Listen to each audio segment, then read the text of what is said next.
Hey, everybody, welcome back to another episode of the Mr. Productivity Podcast. Hey, have you gone to MrProductivity.com yet? M-I-S-T-E-R. MrProductivity.com is my website. Lots of resources and help for you there. I'd love to see you visit me and let me know what you think. But on the show today, I have a very special gentleman. His name is Naden. He is a transformative teacher, speaker, and author who combines neuroscience, psychology, and practical strategies to help ambitious individuals unlock their potential. Drawing from his own journey from multimillionaire to homelessness and back to success, he developed the Let Yourself Off the Hook philosophy and the 4-brain model to help people in overcoming limitations and achieving their true fulfillment. Liam, welcome back to the show. Hi, Mark. Great to be back. Thanks for having me again. Now, the first time Liam was on was in June of this year, depending on what year you're listening to it, June 2024. We talked about goals and his controversial approach to goals. So we're not going to talk about that in this episode. If you want to know about his approach on goals, go check out that episode because it is well worth your time listening to. But what I want to talk about on this show today with you, Liam, is you have this concept, which I just talked about, letting yourself off the hook. And because I don't like people to assume what that means, what do you mean by that? Well, essentially what it means is you have to stop trying to make your life work and achieve goals, if you like, and solve problems. You have to stop doing that through force and struggle. In other words, trying to make things happen in your life, because all that really does is keep you stuck. It keeps you stuck in a certain part of your brain. And as people know, when you're like that, you just keep repeating the same patterns over and over. But when you understand that letting yourself off the hook means I'm not going to put all the stress and struggle into what I'm trying to achieve in my life. I'm just going to take a more natural approach. When you actually do that, you activate a different part of your brain. And that's the part in my 4-part model I call your success, your creative brain. And so when you activate that, that actually takes over. It literally takes control of your life and leads you down the fastest and easiest path to getting everything you really need to be the best that you can be. And the proof of that is in all of the unexpected things that happen in your life. You know, we have these things that come along when we're busy trying to achieve our goals and trying to make things happen. And you have to ask yourself, what's causing those things to happen? There's something else at play. And it is literally this other part of your brain that when you let yourself off the hook, it'll do the work for you. It'll give you the opportunities. It'll show you what to do. It'll show you the solutions to problems. And that's all you do is you just take action using that rather than, this pressure that you put on yourself, which doesn't work. No, it doesn't. And ironically, about a half an hour before we started recording this episode, I did an Instagram Live and I was talking about playing the blame game. Because playing the blame game doesn't solve anything. If your internet goes down, you lose power. You can't log into a social media website. You probably can't fix that stuff. I mean, unless you can fix your internet, you fix the power. So what I was saying in the live is, maybe you figure out something else to do. Maybe you got a book, you got a Kindle. I got a whiteboard behind me. I can, sketch out ideas. And I think if people would go from blaming other people, taking full responsibility, and instead of playing the blame game, you say, look I didn't cause my problem, but I'm going to try to do my best to mitigate it. Because to your point, I think we get stuck in this. Well, it's not my fault. I promise you, their cable company or your power company, nobody woke up that morning and go, you know what? Right before Mark's interview with Liam, I'm going to cut his power. I promise you that's not happening. But we're hijacking our own brain by allowing us to focus on these things that are not productive. Well, here's another take on what you're saying. What happens if you knew, not just believed, but knew that everything that happened in your life was absolutely perfect? And if you perceive it as not being perfect, then it's not because it's not, it's because of your perception. Because what I like to say to people is, instead of saying, why is this happening to me? Why is the power going off? Why is something not turning out the way I expected? Why is something a problem? Instead of saying, why is this happening to me? Why not say, why is this happening for me? What's the opportunity here? And when you start to look at that, which ties in, that's what letting yourself off the hook is. You'll start to, instead of putting all this pressure and worrying about everything, you take all that pressure off yourself and you start to see things differently. And you start to realize there's a learning lesson or an opportunity. There's a gift in everything. And so many times, I'm sure I've had many experiences in my life where I've really wanted something to happen and it never happened. And then later I thought, thank goodness it didn't happen. It would have been a disaster if that had happened, if I'd managed to achieve that goal or got what I really thought I wanted at the time. So when you let yourself off the hook, you realize everything is perfect. It's not what you expect. So you give up your expectation and your judgment of things and instead see the opportunity, see the lesson and see the gift in it all and say, wow, maybe I'm supposed to be going and doing something else because the internet's not working. You know, I did a podcast interview recently. We recorded the whole thing, and at the end he contacted me later and said it didn't work or the recording didn't upload or whatever. Do you mind coming back? And my attitude was, I'm supposed to be coming back. It didn't matter that it didn't work. It's another opportunity to do something, to talk to this person again, to help, you know, improve my own skills at presentation or whatever. Nothing's ever wrong. And when you take that approach, you take all this pressure off, and life is a lot easier and a lot better, and your brain gets to work to make the right things happen for you. When I first heard entrepreneur Gary Vaynerchuk say, take responsibility for everything, it makes your life so much easier. When I first heard that, I'm like, wait a minute. Are you going to tell me my tire blows on the road? I take responsibility for that? The internet going out, that's my responsibility. But the more I thought about it, I'm like, man, it is so freeing. It is so freeing. For example, you got on this call a little late because you couldn't find the email I sent you. I don't blame you. It's my fault. Now, if someone's going to say, wait a minute, Mark, come on, you're being ridiculous. How is it your fault because Liam couldn't find the email? I said, what's the point of me saying, Liam, you're late. Why didn't you get that email? Why couldn't you get the link? That doesn't solve anything. I just said, okay, I just sent you the link again. It makes so many things easier. And I know it seems weird to take responsibility for the internet going out. I don't mean literally it's my fault the internet went out, but it's the approach. And you use the word I love talking about, expectations. A lot of people have these unrealistic expectations. I'm going to have as many followers on Instagram as The Rock. No, you're not. Okay, you're not The Rock. It's not going to happen. And by setting crazy, I mean, you should have expectations, but when you have crazy, unrealistic expectations, I can't imagine what that does to your brain. Well, there's a couple of really interesting things you've said there, and I'm going to be a little bit of a devil's advocate and look at it in a different way. The first is, should you have expectations? Now, you know, because we have this belief or this, we're told we should have expectations, that we should want and we should desire things and we should aim to be better and all of those things. But actually, if you study spiritual traditions, they all talk about desire or expectation being the enemy. That's what you don't want. So a different way to live is not to have any expectation about anything other than things are working out perfectly right now, and they always will. And that's actually the biological, natural way we're designed to live. Not to have expectations or think about what might happen in the future and having these judgments, but just to be here right now, enjoying this moment and making the most of it, and knowing that our brain, our creative brain, is going to make everything unfold in the best possible way.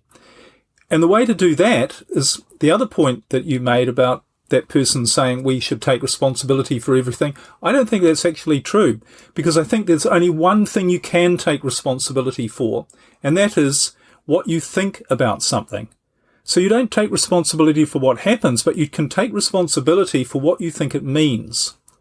And that is the most powerful thing we could possibly learn, is that we have control not over what happens to us, but we have control over what we think it means. In other words, how it makes us feel, how we respond, how we react to it. So if someone comes along to you and says, I'm going to take all of your money, or your husband or your wife says, I want a divorce, what's your reaction to it? Now, you can't change that other person. You can't change the situation. But if you feel bad about it, you need to ask yourself, what is the fear that I have? Why am I concerned? Why am I reacting to an event or or even an idea in a negative way. There's something in me that has a fear attached to that. But if I know my brain is designed to ensure that everything right is going to happen to me, I don't need to have any fear. I don't need to have any expectation. I just know that even if they want a divorce, for some reason, whatever's going to happen is going to be for the best. And that's the way to have freedom in your life, really, which is what we're all seeking. Of course, you blew my mind in the first episode about goals, but I could see where you're going with that, because nobody can. Back in 2005, I chose to become an entrepreneur instead of going back and getting a corporate real job, if you will. And I agree with you when you say we get to choose. What does this mean to me? Because you and I could have the same exact circumstances happen to us, and we can look at it from two entirely different views because we're different people. We're humans, but we're different people. And I think people need to understand, like take sports, for example. My favorite sport is European football, soccer for Americans. And they get all upset if their team loses. Well, it doesn't matter if they win or lose. If they win, you're not going to get the trophy. If they lose, you don't get ridiculed online. But we get so caught up into this, and we're choosing. I don't think people understand when you react to something, you're choosing. You may think it's automatic, but I can reflect back a lot of times I got angry at whoever. I chose to get angry. And what I'm trying to do, I'm trying to get better of taking a step back and going, okay, how do I really want to respond to this? Because knee-jerk reactions are real. We react in the moment. And then later on, we're going, oh, I can't believe I said that to Liam. Because we didn't take that second. We do the knee-jerk reaction. And I think knee-jerk reactions, for the most part, not 100%, are wrong. Now, obviously, if you see an accident and you stop your car, run out and help the person, that's not what I'm talking about. But when you react to someone in regret, you react to someone in anger or frustration, you may not be thinking about it, but you're choosing to act that way. Correct me if I'm wrong, as opposed to like, okay, is this worth getting angry about? Am I understanding you correctly? Well, actually, what you're talking about is something really interesting that I dive very deep into, which is why do we react to situations? In fact, why do we even, in the middle of saying something hurtful to someone, part of us is saying to us, look, this is the wrong thing to say. You shouldn't be saying this. It's not going to help. Having this argument with this person and lashing out in this way, you know it's only going to make things worse, but we still do it anyway. Why do we do that? And why? It's beyond our control, because it's our brain at work. Because we talked last time, and people might want to check this out on my website, this 4-part brain model. But there are essentially 2 brain states that we live in. One is our creative state, where all of the right things are supposed to happen. We solve problems easily. We're creative. We're imaginative. We're in the flow. This is our natural biological state. But however, when our brain is constantly on the lookout to see if our environment is safe or dangerous. And if it perceives a threat to us, something that it thinks can harm us physically mainly physically, it activates a different part of the brain. And it's that part of the brain which activates our reactive response, sometimes called the fight-flight. So this is why we lash out at people without thinking.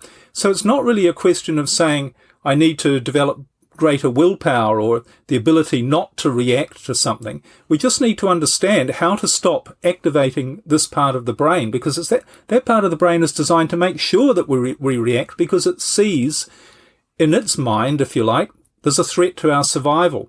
So what it's about is retraining our brain to realize there are no threats to our survival. So if you have an argument with somebody and you're not happy, the reason on a biological level, the reason you lash out is your brain has a deep subconscious belief which says, this situation could harm me. So this person is saying something I don't agree with, which is a threat to my survival. That's why you've activated that part of your brain, and that's why you automatically react. But if you could retrain your brain to say, if you're in this situation, it's not a threat to your survival. It's not, let yourself off the hook. It's not a big deal. Then you won't react. You won't activate that part of your brain. And not only that, but you'll stay in this natural state where you will respond to the situation in the perfect way to resolve whatever issues are there, and even to see that probably aren't any issues.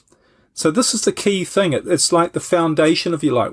And everybody's busy keeping themselves on the hook, trying to force things to happen without understanding if you just realize these two brain states and make it your mission to activate the right one and not allow the other one to be activated, that's all you need to do. Everything else is just going along for the ride and doing whatever shows up in the moment. And that's why it's so important to say to yourself, it's my reaction to what's going on it's causing me to feel bad, not what's going on, because my brain has got some belief that's telling me this is not good, this is harmful, and that's what makes me stressed and afraid, when it's nothing to do with that. Interesting. One of the things I've been doing recently for about 6 weeks now, and I learned this from Alex Hormozi. He wrote $100 million leads and $100 million offers, is he said, your best time of the day, you should carve that out, block it out. So that's when you're in your prime. It doesn't matter if it's morning, mid-afternoon, it doesn't matter. So for me, it's mornings. And what I found, the very first thing I learned is after a couple of weeks and all the morning appointments got flushed out and I was able to work on whatever I wanted to work on from 8 till noon, I felt so much more peaceful because I know I didn't get started on a project and I had to stop for a call. Now all my calls are in the afternoon. We're recording this in the afternoon. And so I was very intentional about that. My point is I was surprised in how short a time I got so much peace in me. And I was able to focus on my work because that whole morning is blocked out. And I knew it would make a difference. I didn't think it would make that much of a difference because I intentionally chose, I'm a morning person. My prime time is morning. So whether I'm, DMing people on LinkedIn, creating content, whatever, I'm at my best in the morning. And again, I was shocked at how it made me feel. And I encourage people, if you've never thought about intentionally carving out time to do a particular task without being on your phone, without talking to anybody, no TV in the background, I encourage you to try it because, Liam, I was really shocked at how it made me feel. And I don't have to worry about being in a reactive mode because I'm intentionally choosing this is my, what Alex Hormozi calls maker time. And it's so relaxing because all I do in the morning is that in alignment with what you're talking about would let yourself on the hook in some aspect. Yeah, well, we talk about this, what you're referring to perhaps is this state we call being in the flow, where you just feel, yes, I'm being creative, and you are creative. You're producing really good things, and you're not feeling stressed. You're not feeling it's that you're forcing anything. Yes, you're putting in some effort, obviously, but it's like a flowing effort. And creative people throughout history have talked about this particular state where somehow they feel this energy that's sort of greater than themselves. Art, it's like inspiration is another word for what happens when you're in this particular state. But I think what we don't realize is this is our natural biological state that we're designed to be in all of the time, because this is the state when we are the best that we can be physically, mentally, and emotionally. We are the most creative. We are the most able to contribute, and therefore we're the most capable or able to create our own survival. This gives us the best chance of survival when we are in this creative state. So that's why we're designed biologically to maintain the state most of the time, except when we're faced with a threat or a danger. But the key, isn't it, I'm sure you would agree, is you've got to feel right. If you sit down, and everyone's been in the situation, right, I've got to sit down and I've got to get it done, and I've got 2 hours, and you're all stressed and frustrated, and you feel like it's an effort to do it. It's never going to work. My own creative process, which I've learned from many years, and I think the really important thing for people to understand is your creative process is what you need to figure out.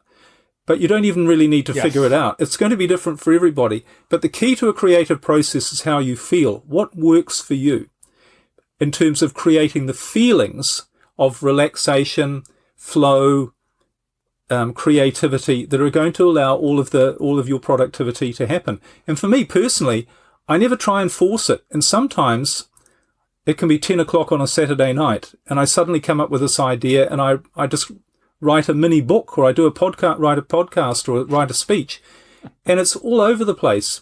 And what I've learned is to just go with the flow rather than trying to force things. Because, the old days when I used to sit down and say, right, I need to write a book by Friday or whatever, it never came out right, So the feelings, everything, these two brain states that I'm talking about, your creative state is built on good feelings. When you feel good, when you feel in the flow, that is your creative brain at work. When you feel stressed, frustrated, trying to force things to happen, and unhappy and angry and all those things, you're blocking your creative brain. You're activating this other part, which is called your survival brain.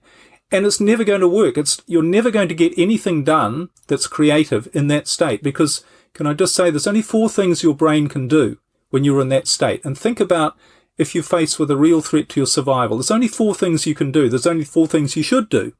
One is run away. The other is stand and fight. The other is to just freeze and do nothing. And the 4th one is to call out for help. And when we really think about this, if anyone out there is, think about your problems, think about when you're stressed, you can only do those 4 things. You either run, if you have a problem, you run away from it and say, oh, I'm not going to deal with it. Or you stand and fight and you shout at the other person, or you try and force it to happen. Or you freeze and just say, well, I can't, my brain's too confused. Or you ask for help and you go and read up some books, or look for another guru, or get some therapy or help, or go on YouTube or whatever. They're the only 4 resources you have when you're in a stressed state. Your brain, all of those other things, creativity, seeing the big picture, new ideas, seeing opportunities, seeing the right solutions, you can't do any of those things because your brain is not designed in that state to do those things, if that makes sense. No, it does. And I can tell the listener that there are times when I sit down and I'm in my flow state chunk of time, and if I'm not feeling it, I don't sit there and like, well, I got to write a newsletter. Oh, I got to create a podcast episode. If I don't feel right, to use your words, I'm like, okay, I'm not going to try to take this round object and put it in a square peg. Okay. However that phrase is, I always get it backwards, Yeah. But I sit there and go, okay, well, this isn't working. So what else can I do? Because exactly right. I used to do that very thing. Well, I got to write this newsletter. Okay. It's Monday. Newsletter comes out on Saturday. So I've got all week to write this newsletter. I'm not feeling it now. Or maybe I started it, and as I'm writing the newsletter, I'm like, you know what? This doesn't sound like I'm not feeling the content of this. And so I put it aside and work on something else. Now, I think people who are entrepreneurs like me and you have a little more flexibility. If you're in a corporate environment, you may have to be doing this particular thing at this particular time.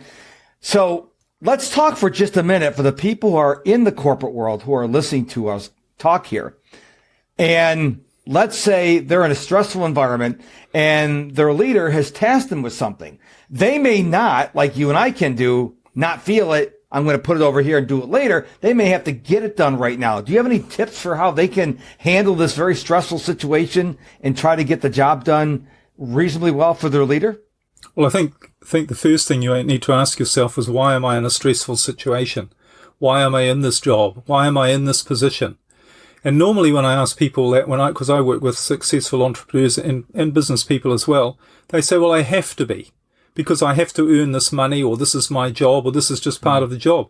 But here's the thing, you don't have to be. If you understood that your brain thrives on lack of stress, and if you remove the stress, remove all the problems and the triggers that are keeping you stressed, in other words, which are your perceptions of what you think things mean and your fears, if you really start to work on those, your brain's going to take care of you, because your brain is designed to make sure that you create the ideal life. So that is really the thing, because, and I talk a lot about this, I think we talked about this in the last episode as well, but remember, we're all governed by the laws of nature. And there are 3 primary laws to do with the way we operate. And these override everything else. You can be out there trying to force everything to happen, but if you try and break any of these 3 laws, it's just not going to work. It's as basic as trying to stop your heartbeat or try and stop breathing. This governs everything. And the 3 laws are: 1, you're designed biologically to thrive, to be the best that you can be, because you're wired for survival, and that's what gives you the greatest chance for survival, is being your best. The second one is the law of efficiency of energy, which means everything in nature is designed to get the maximum result with the minimum expenditure of energy. We need to conserve energy to survive because we don't know what we're going to need that energy for.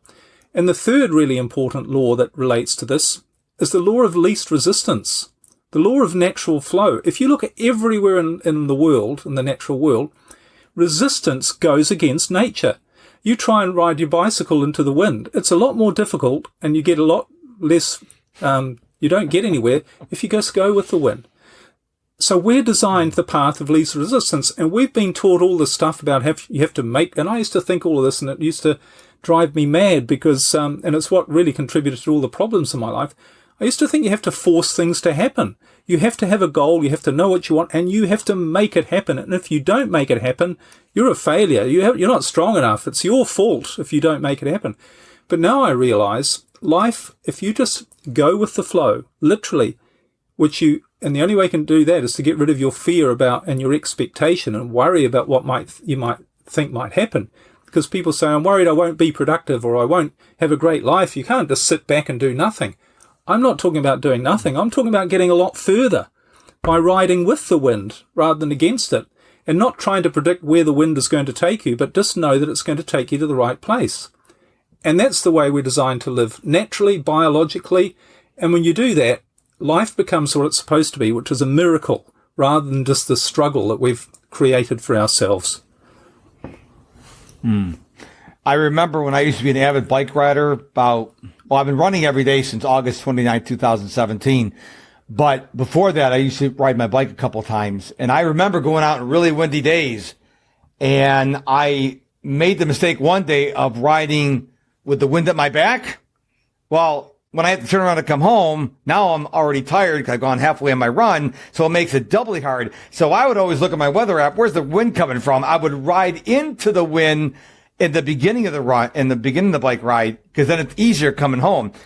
But when you talk about forcing things, what I thought about, because I love sports, especially football, if you ever see a team that's like trailing and they're trying to force a play, it very rarely works out. Because now, instead of letting the play naturally develop, you're trying to force things.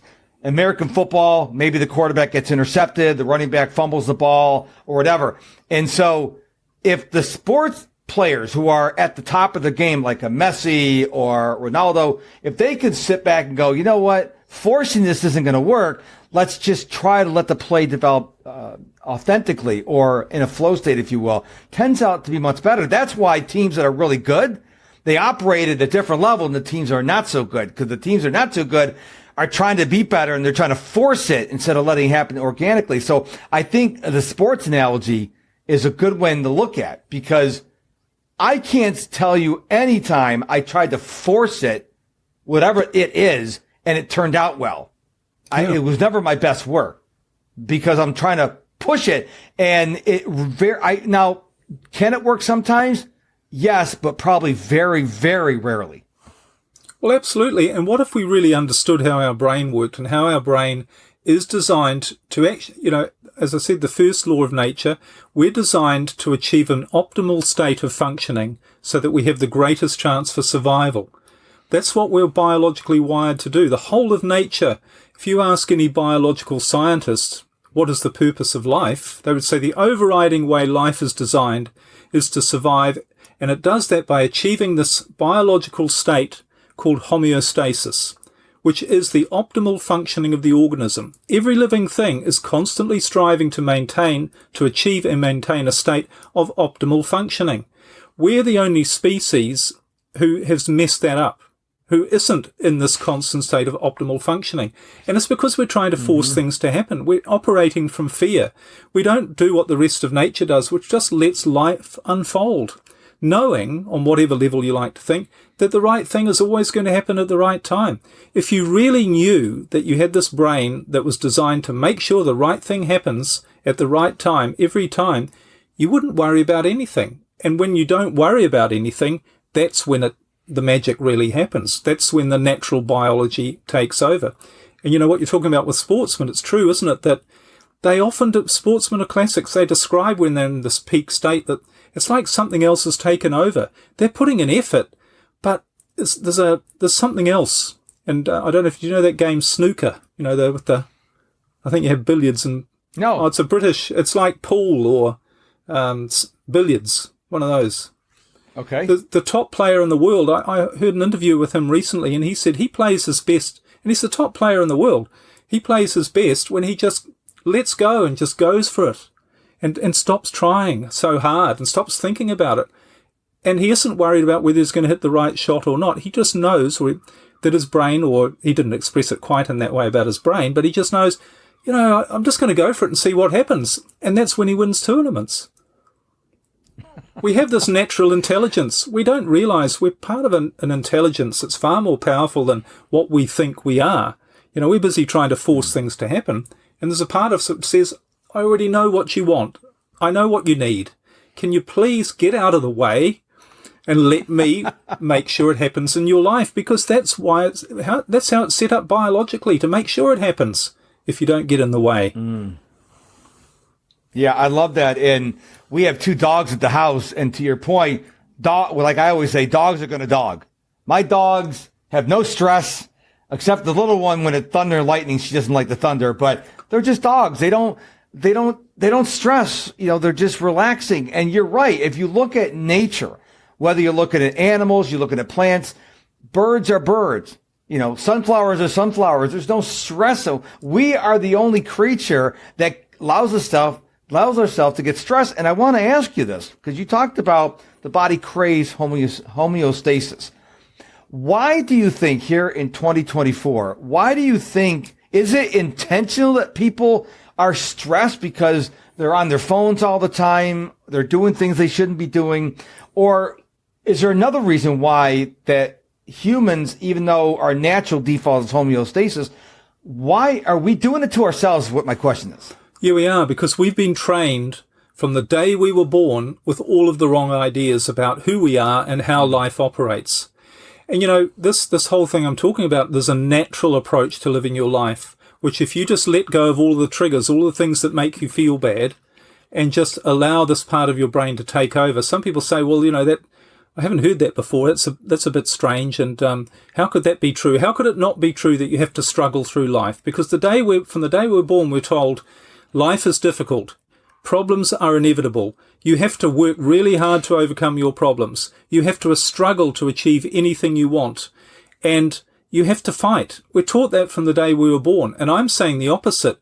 And if you think about spiritual traditions, they all teach this. The Bible, for instance, says, be not afraid. Do not have fear. And the Bible also says, seek first the kingdom of heaven and everything else will be added. So what's the kingdom of heaven? It's not up there. It's in here, because the Bible says the kingdom of heaven is within you. The kingdom of heaven is feeling in the state of homeostasis, in the state of flow. That's being in the kingdom of heaven. So how do you get to the kingdom of heaven? The Bible also says there's only one way. You have to be like little children to get to the kingdom of heaven, to enter the kingdom of heaven. Only little children can. And what do little children do? They do like your dog.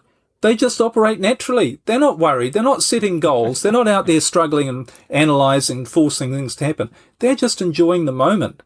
And for whatever reason, that they are in their natural creative brain state until they're taught, of course, that hang on, you have to grow up, you have to be responsible, you have to plan, you have to, fight for things, and people are going to harm you, and there's all these dangers out in the world. So it's just completely unnatural. And somebody said, I had a discussion, or what I should say is one of the interesting things about all of these ideas, because people say, well, how can it all be wrong? The whole of human history is punctuated by ideas that were absolutely believed to be 100% true by everybody on the planet, including the greatest thinkers, scientists, whatever, that subsequently were proven to be wrong. Like the earth was flat. Go back a few centuries, everyone would tell you that, and they had it mathematically worked out, the earth was flat. Now, it turned out that everyone was wrong. So it's not that everyone couldn't be wrong. Everyone can be wrong about how we're naturally designed to live biologically and how we achieve success in our life, if you like, and lack of success for that matter.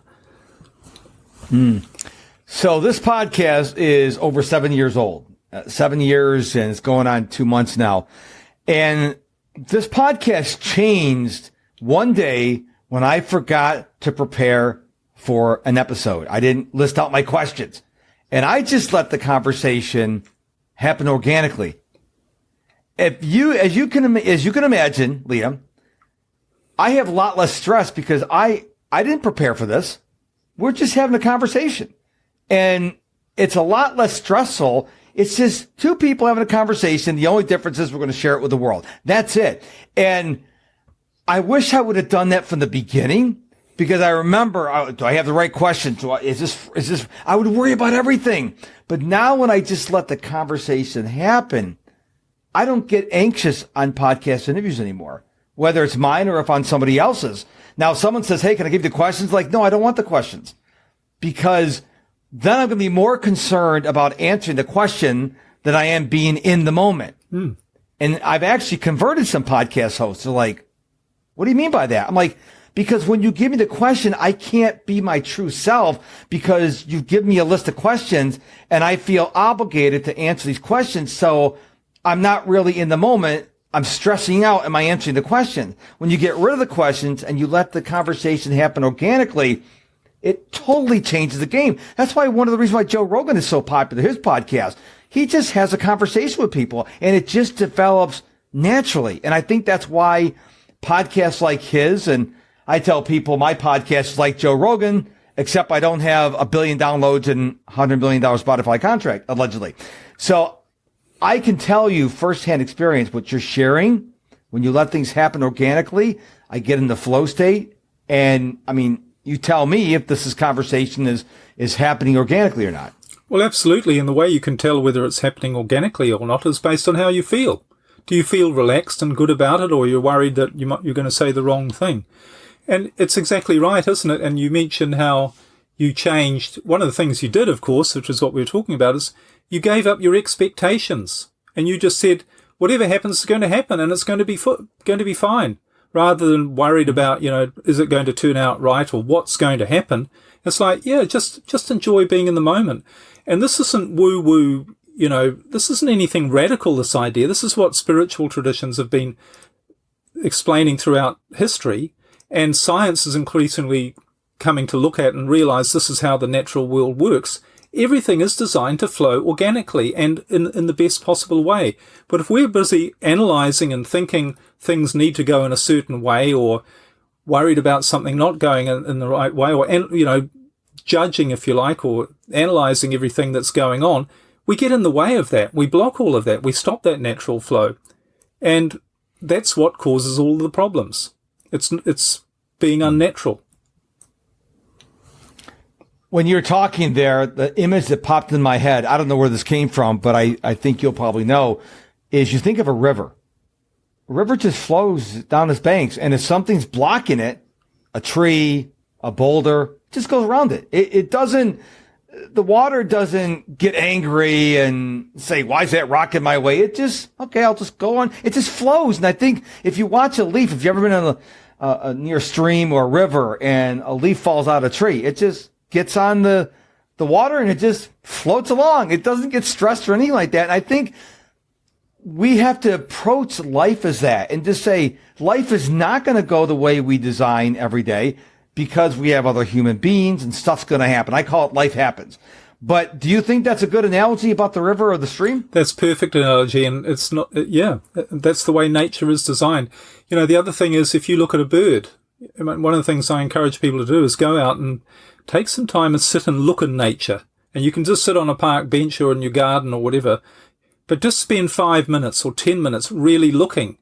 And for the first few minutes, you're going to be telling yourself, this is stupid, this is a waste of time, what am I doing here? I've got all these things I need to do, I haven't got time to do this.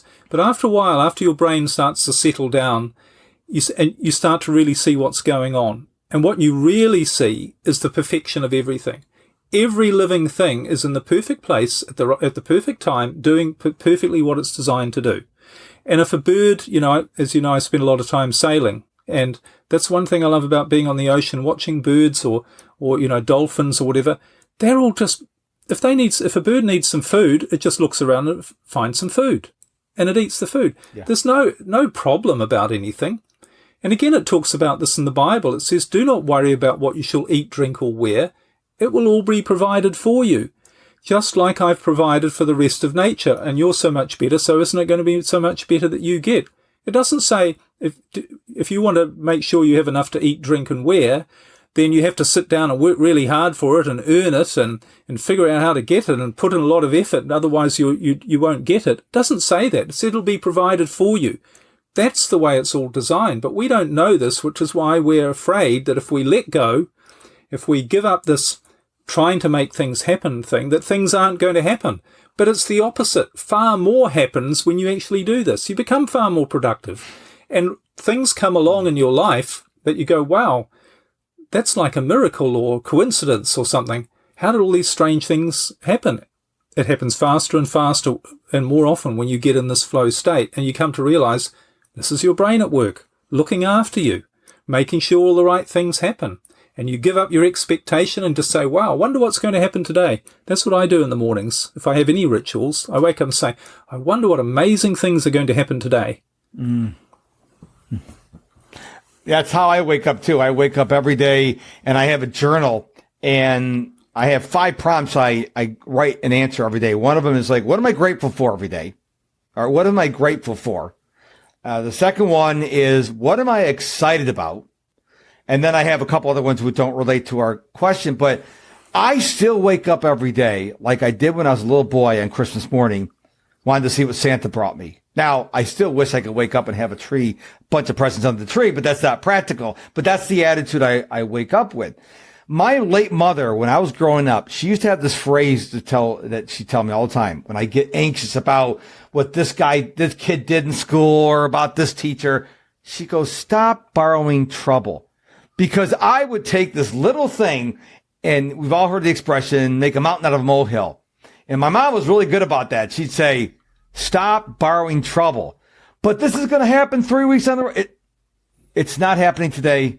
You know, whether it could be a test, it could be an exam at the doctor's office, a dental visit, it doesn't matter. I would go into the future and grab that and get so stressed out. And I think my mother was giving me some wise wisdom. Stop borrowing trouble, because most of the things we worry about don't happen. But we like to go into the future, grab these moments and get really stressed out about it. And so not only are we increasing our stress levels, but we're missing the moment we're living in, because now we're worried about a future stress, which is probably not going to happen anyway. Exactly right. And, what we don't realize is that if we're not living in the moment, then we're not living at all, because we're constantly somewhere else. And I like to say, imagine your brain has got a really important message for you about what you need to do to make a massive difference to your life, to get what you really want. Not what you think you want, but what you really want and need to be happy. Now imagine and it comes to you in the form where someone's going to come and knock on the door, ring your doorbell and open the door and present you with this message about what you need to do. That's the life changer for you, if you like. So, but what would happen if you knew that person was going to show up with this message, but you didn't know when? What are you going to do? You're going to stay at home and you're going to pay attention to where you are and is that doorbell going to ring? But what would happen if you thought, I don't know when it's going to show. I'll just go somewhere else. I'll go down the road. I'll go out and you were never there for when that message arrived. You're not going to get the message. But this is how we live. How can our brain give us messages about what we should be doing when we're not there? We're out somewhere else. We're thinking in the future or worried about the past or whatever it is. We're never in the present moment. We're never in the only place we can receive the information we need to make the most of our life. And it's like our brain is going, please, I'd like to tell you this, but you're not there. Yeah. There's a verse in the Bible that says, be still and know that I am God. Yeah. And I like those first 2 words, be still. We are in a rush. Always have to be doing something. I got to be on the phone. I got to be scrolling social media. I got to be doing this and other thing. And even if you don't believe in God, just think about those 2 words, be still. And I want to ask the audience, when's the last time you were still? I don't mean quietly scrolling on TikTok. I mean, when's the last time, like Liam said, you went to a park or in your backyard, you're on the porch and grab a cup of coffee and just were present. You're not doing anything. You're just being there. And I know when I don't do that nearly enough, But when I do it, it just energizes me because now my brain doesn't have to be worrying about this, that, and the other thing and, writing this word or whatever. There's something to be said about stillness. And like I said, I should do it way more than I do it because when I do it, I can tell you I feel fantastic when I finish this little mini session there.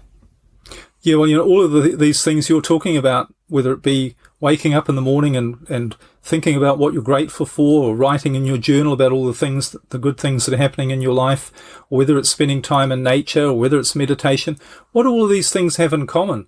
They all make you feel good.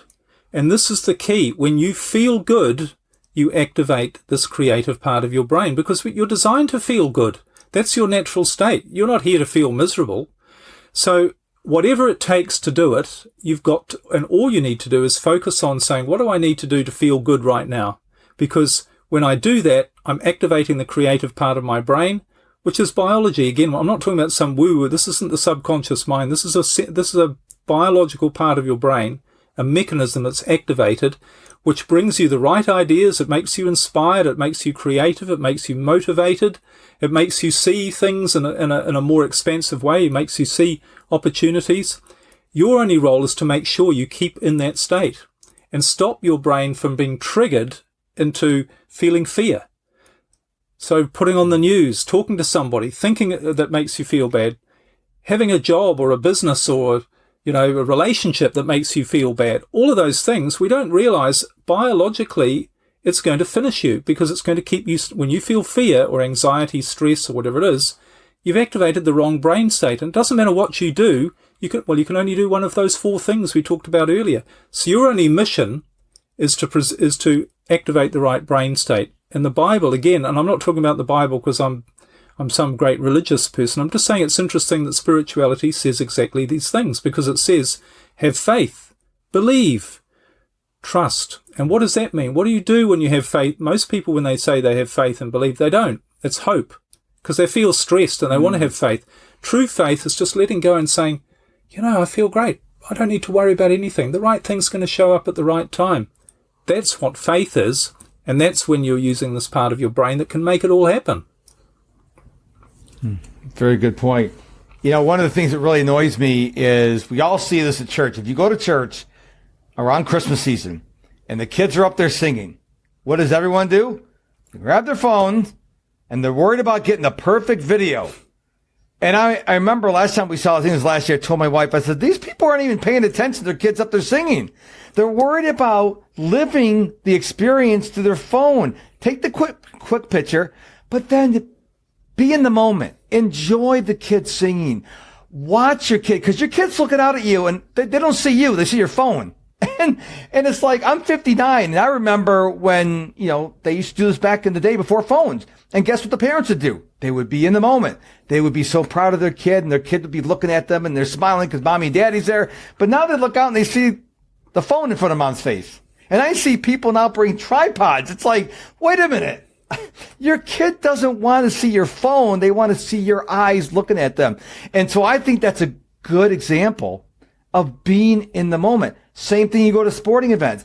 People are more interested. You see it every sporting event, Wimbledon, football, baseball. Everybody's worried about getting the picture or taking the video. And they're not even enjoying the game. You paid all this money to go to the game and you're more worried about taking pictures. It's like, I don't get that. Be in the moment, because when this moment is over, yeah, you'll have the video. It won't be the same because now it's just a video. You're not there smelling the smells and feeling the breeze if you're outside. And I really want to encourage people to spend more time, not on your device, but just being in the moment. And I promise if you do that, you're going to be able to appreciate life a lot more. Absolutely, because what is life but a series of moments? And, it's another idea, I think, again, I really want to challenge people to think, why do you want to preserve a moment? If you knew that every moment was perfect, you wouldn't be thinking about any moment that had happened necessarily. You wouldn't want to preserve a moment. You'd be too much enjoying the moment that you're actually in, because you knew that and more of those moments were just going to keep appearing in your life. You wouldn't be worried about you have to hang on to a special time or a special moment. you know it's all special. It's all going to be amazing. You're going to have a different experience of life. And I think the really important thing for anyone listening or watching is to say to yourself, and this is what I did, and I was forced to do this because I went from the stress, trying to make everything happen, achieve all the money and all the success, you know, as a multi-millionaire, and I had all this stuff going on. I was totally miserable and totally unhappy, and I got to a point where I said, I'd rather get rid of all of this than lose my soul, which was what was happening. And of course I did lose everything literally within a couple of months of that particular time when I thought that. And that set me on a different path. But I think so I was forced to do this. But the question to ask is your way working? All of this effort you're putting in and this, you know, struggle and stress and trying to hold everything together and accumulate things, are you really happy? Do you really feel that you're on top? Do you really feel you're in the state of homeostasis? Can you say, I am functioning at my absolute best, optimally, mentally, physically, emotionally? I feel absolutely wonderful and everything is perfect in my life. Because if you can't say that, then you have to be honest and say, my way's not working. Maybe I should look at a different way. And the fact that everybody else is doing it the same way that I am, well, maybe that's why everyone else isn't happy either. That's why everyone else is struggling. Maybe there's a different approach, a completely different approach. As I say, I was fortunate to experience both approaches and to see which one works. I love that. As I mentioned earlier, I'm a daily runner. I've been running at least 1 mile every day since August 29, 2017. And the question I get, Liam, more than anything else, is, are you going to run a marathon? No, I don't want to run a marathon. Well, why not? Because I go out at first light because it's really hot in Houston here in the mornings. Well, it gets really hot in the afternoon. And I run because I want to. I don't run to impress people. I probably look like a drunk zombie when I'm running. I don't care. I run because it feels good. I'm in the moment. And I usually listen to a podcast or an audiobook or music. But one of the things I try to do more, and I really, me saying this is going to make me want to do it more, is what's known as running naked. That means no headphones. Because then you get to hear the birds making sounds. You get to hear the wind going through the trees. And I encourage people, next time you go for a run, a bike ride, a walk, leave your headphones behind and just enjoy the walk.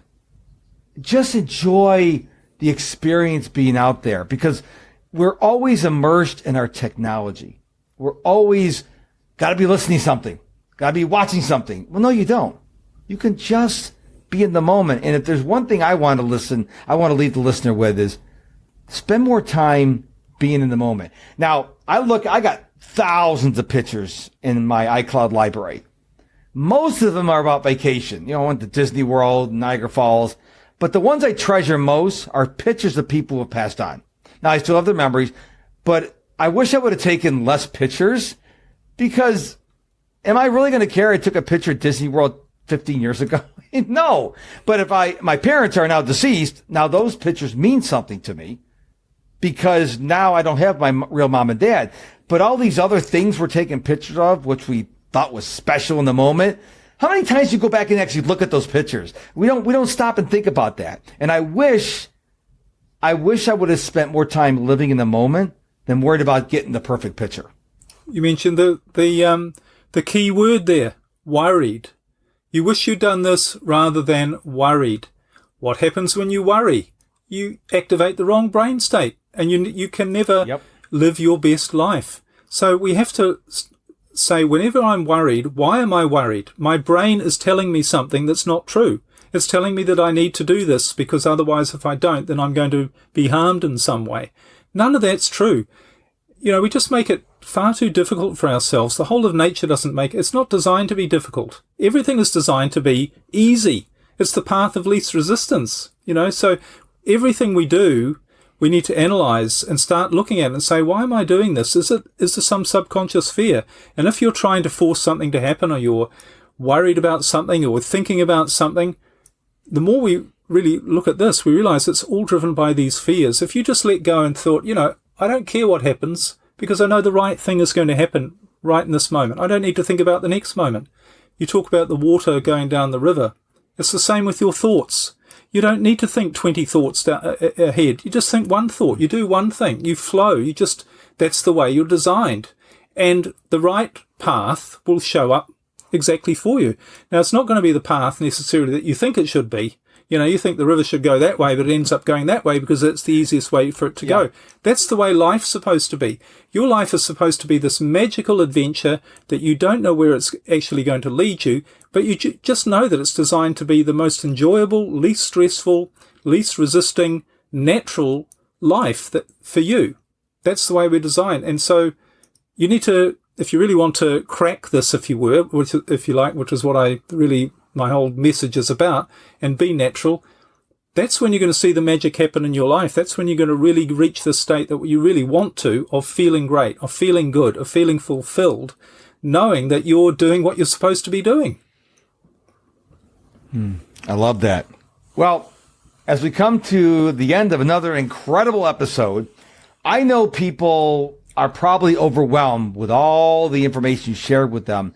So I want you to give, what is one thought, if they're like, holy cow, he gave me so much to think about. What is one parting thought you want to make sure that as a result of listening to this episode, they take away? Just let yourself off the hook. Realize there's a natural approach to life.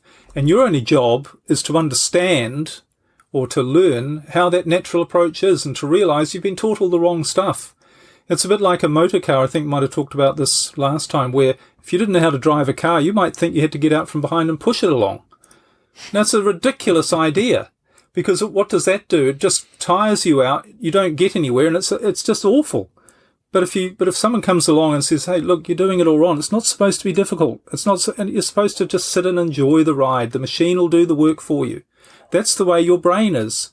So the real key, not really a quick fix, is to say, I really want to understand this. I want to learn about how my brain works so that I actually use it the right way, so that I can get in and enjoy the ride, which is what everything is designed to. Every living thing is designed to live with the least amount of stress and the most productivity and the most enjoyable life possible. That's biology. It's nature. I love that. So if people want to know more about what you do, where would they go? Well, actually, this is really good timing, because I've actually just created a mini course, a really short audio mini course, which is how to unlock your rapid solution brain, because everyone's dealing with problems. And what I've created in this mini course, and to access it, you just go to my website, liamnaden.com, or you could just send an email. If someone's watching or listening, and you're on your phone, just pull it out and flick an email to course, COURSE, at liamnaden.com, and you'll get instant access to this. And this will show you a natural biological technique on how to solve any problem in your life, and not without all the struggle and stress. And people are thinking, well, that's ridiculous. How can I solve any problem in my life with one little technique? Well, you don't know about it, do you? No one's ever told you this. No one ever told you it's actually easy to solve problems. Your brain is biologically wired and designed as a problem-solving machine. So that's why I've created this really short audio mini course to help people try this technique, and you'll be amazed at what it does for any issue you're dealing with in your life. So that's at my website, liamnaden.com, or an email to course@liamnaden.com. Liam, it's such a thrill that you came back and took us into areas that most of us probably never thought about. So I appreciate you being on the show. Folks, don't forget to go to his website. And when you get done with his website, go to mine, MrProductivity.com, MISTER, MrProductivity.com. I appreciate your time and attention, and we'll be back real soon with a brand new episode. Until then, you know what to do. Stay productive, but stay positive.